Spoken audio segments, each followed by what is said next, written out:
Assalamualaikum warahmatullahi wabarakatuh. Alhamdulillahirabbil alamin. Wassalatu wassalamu asrofil mursalin Sayyidina Muhammadin wa ala alihi wa sahbihi ajmain, amma ba'du. Bismillahirrahmanirrahim. Ya ayyuhalladzina amanu kutiba alaikumusyyam kama kutiba alal ladzina min qablikum la'allakum tattaqun. Shadaqallahul azim. Bismillahirrahmanirrahim. Rabbi arahli sadri wa yassir amri wal 'uqdatan min lisani yafqahu qawli. Apa kabar sahabat? Berjumpa lagi dengan Abdullah Amrin. Pada video kali ini kita akan bahas masalah akad atau satu perjanjian. Sahabat, sebelumnya mari kita panjatkan puji dan puja kita pada Allah SWT telah memberikan kita nikmat iman dan Islam, nikmat sehat wa alfiat, nikmat dapat bisa melaksanakan ibadah saum, lakukan berkegiatan ibadah dalam bulan suci Ramadan seperti tadarusan, sholat raweh, dan sholat witir, sholat tahajud yang pahalanya berlipat ganda pada bulan Ramadan ini sahabat. Salam dan salawat kita sampaikan pada baginda Nabi besar Muhammad Sallallahu Alaihi Wasallam bagi teladan kita dan kita muamalah. Sahabat, akad atau dikenal dalam asuransi konvensional yaitu suatu perjanjian. Apa itu akad sahabat? Akad menurut terminologi fikih, akad diartikan sebagai pertalian ijab dan kabul, yaitu pernyataan melakukan ikatan dan pernyataan menerima ikatan yang sesuai dengan kehendak syariat dan berpengaruh pada suatu perikatan menurut terminologi fikih. Jadi adanya suatu ijab dan kabul, yaitu pernyataan melakukan ikatan dan pernyataan menerima suatu ikatan yang berkehendak syariat dan berpengaruh terhadap suatu ikatan. Itu pengertian akad dalam terminologi fikih ya sahabat. Ijab dan kabul dalam asuransi itu dalam bentuk di mana peserta melakukan ijab berupa pernyataan kepesertaan dengan menyerahkan sejumlah dana yang kita kenal dengan dana pesertaan atau dana premi ya. Oleh peserta melakukan ijab, dia menyerahkan sejumlah dana yaitu dana pesertaan atau kita dengan premi, yang besarnya dana pesertaan atau premi ini tentunya setelah dilakukan seleksi risiko sehingga besarnya berbeda satu peserta dengan peserta lain sahabat sesuai dengan risiko hasil risiko terhadap sesuatu yang diasumsikan, yaitu pernyataan menyerahkan ya sejumlah dana peserta dan juga menyerahkan surat permohonan permohonan asuransi melakukan ijab ya. Pernyataan menyerahkan. Oke. Kemudian perusahaan atau operator atau asuransi perusahaan syariah menerima tersebut atau di ijab, di qabul ya. Qabul menerima dana pencerahan tadi atau dana peserta tadi atau dana premi ya dari peserta tersebut, menerima qabul dan juga menerima surat permohonan asuransi tersebut ya, tersebut adalah qabul. Jadi ijab dan qabul artinya ada satu pernyataan menyerahkan sejumlah uang yang kita kenal dengan nama dana pesertaan atau dana premi dalam asuransi konvensional oleh si peserta kepada perusahaan ijab. Kemudian perusahaan qabul yaitu menerima dana peserta tersebut atau dana premi tersebut dan menerima surat permohonan tersebut ya, ini qabul. Sehingga terjadi ijab dan qabul. Nah, ijab dan qabul ini ya harus diucapkan atau diikrarkan ya, ikrarkan. Karena suatu keinginan, niat ada dalam hati dan itu harus diikrarkan atau diucapkan. Kata nama tadi ijab dan qabul sahabat ya. Dikatakan dengan adanya ijab dan qabul ya, berarti ada suatu ikatan yang sesuai dengan syariat. Sesuai syariat Islam tentunya sahabat, sesuai syariat Islam, syariah ya, dan berpengaruh pada suatu perikatan ada ngaruhnya. Dengan adanya ijab dan kabul, dengan adanya persetujuan dan tantangan, maka situ berpengaruh terhadap ikatan. Apa pengaruhnya? Pengaruhnya adalah, maka setelah dilakukan ijab dan kabul, maka masing-masing pihak punya hak dan kewajiban. Ya, setelah selesai ijab kabul, ditandatangani ijab kabul, maka pada detik itu juga ya terjadilah suatu hak dan kewajiban kedua pihak. Ya, si peserta mempunyai hak, punya kewajiban, dan juga punya hak. Perusahaan asuransi atau pengelola atau operator mempunyai kewajiban dan juga mempunyai hak setelah terjadi ijab dan kabul, setelah terjadi perikatan-ikatan, mana semua masing-masing terikat dengan perjanjian tersebut, dengan akad tersebut, ya, yang mengakibatkan terjadi suatu pengaruh, suatu perikatan, itu terjadi kewajiban dan hak. Ya. Apa kewajiban dari perusahaan asuransi? Ya. Perusahaan asuransi atau pengelola atau operator wajib menjaga amanah yang telah disampaikan oleh para peserta, yaitu mengelola, mengumpulkan dana pesertaan, ya, dan menjaga amanah yang tersampaikan.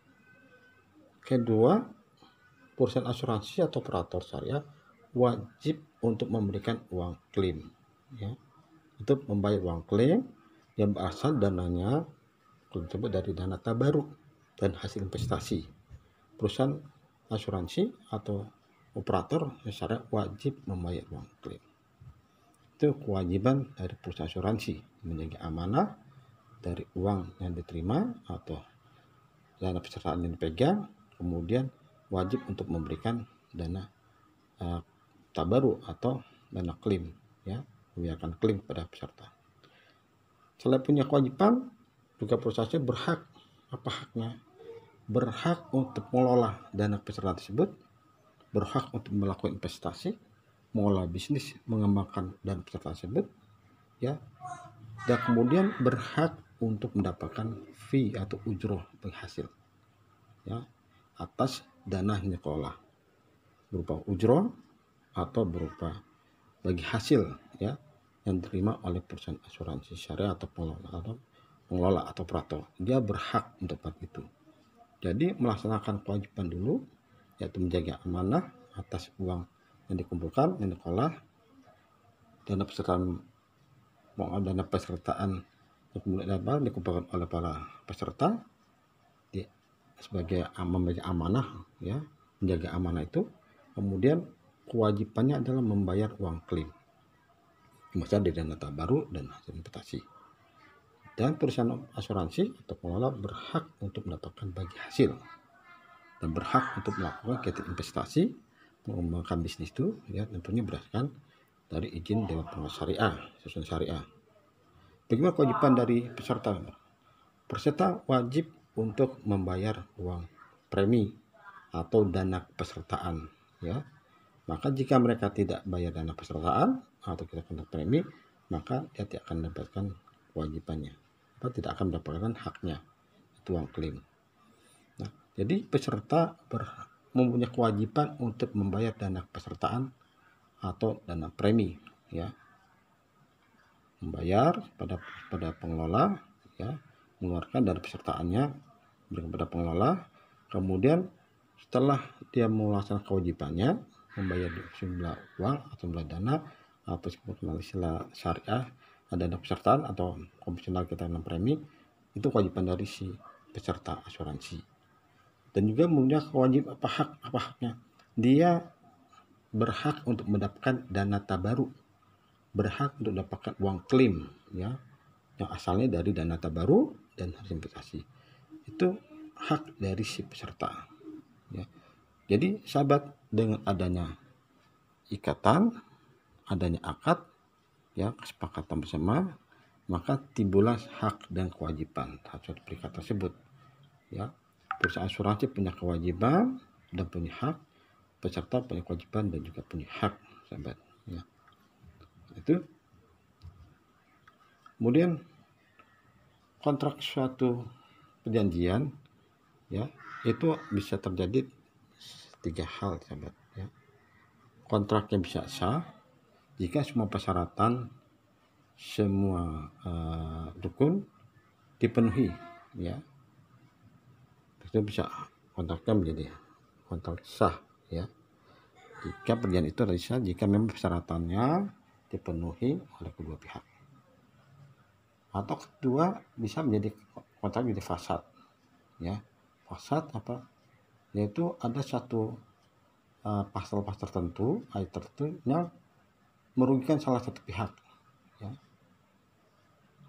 Mungkin karena tidak jelas pasalnya, arti dari mana perjanjian tersebut, sehingga satu pihak merasa dirugikan, ya. Maka akibatnya itu bisa menjadi fasad, atau ketiga akan menjadi batal, ya, karena ketidaksetujuan atau karena hal-hal yang dilanggar dibatal, ya. Jadi suatu perjanjian bisa terjadi atau satu akad dalam teori hukum kontrak syariah terjadi 3 hal tersebut, bisa kontrak jadi sah, bisa fasad, dan bisa menjadi batal, ya, sahabat. Nah, sahabat, untuk lebih sebelum lanjut, sahabat bisa hubungin saya ke 0815 10 86 990 atau ke email ke amaras.amri@gmail.com. Ya, sahabat, sebelum saya tutup, kesimpulan adalah akad dalam asuransi syariah, ya, kalau ada konvensional kita kenal dalam perjanjian, ya. Akibat dari akad itu ada suatu pernyataan menyerahkan dan persyaratan menerima, buat ada ijab dan kabul.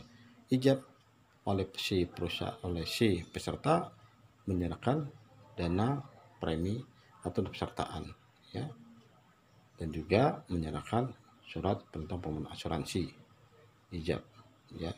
Kemudian perusahaan kabul yaitu menerima suatu dana peserta tadi dan menerima dana surat perintah pemenuhan asuransi, kabul. Dan akibat dari satu perjanjian atau akad atau ikatan tadi, maka timbullah hak dan kewajiban masing-masing pihak. Perusahaan punya kewajiban menjaga amanah disampaikan oleh si peserta dan punya kewajiban untuk membayar uang klaim, ya, berasal dari dana tabarruk dan investasi. Begitu juga peserta punya kewajiban hak. Kewajiban peserta adalah membayar jumlah uang kita nama premi atau pesertaan, dan nanti berhak untuk mendapatkan uang klaim yang berasal dari dana tabarruk dan investasi. Baik, sahabat, hal-hal yang benar itu dari Allah SWT, al-haqqu min rabbikum. Kalau sesuatu yang salah itu kemungkinan dari saya sendiri. Kita tutup pertemuan singkat ini dan baca doa majelis. Bismillahirrahmanirrahim. Subhanallahumma wa bihamdika asyhadu an la ilaha illa anta astaghfiruka wa atubu ilaik. Wabillahi taufiq wal hidayah. Wassalamualaikum warahmatullahi wabarakatuh.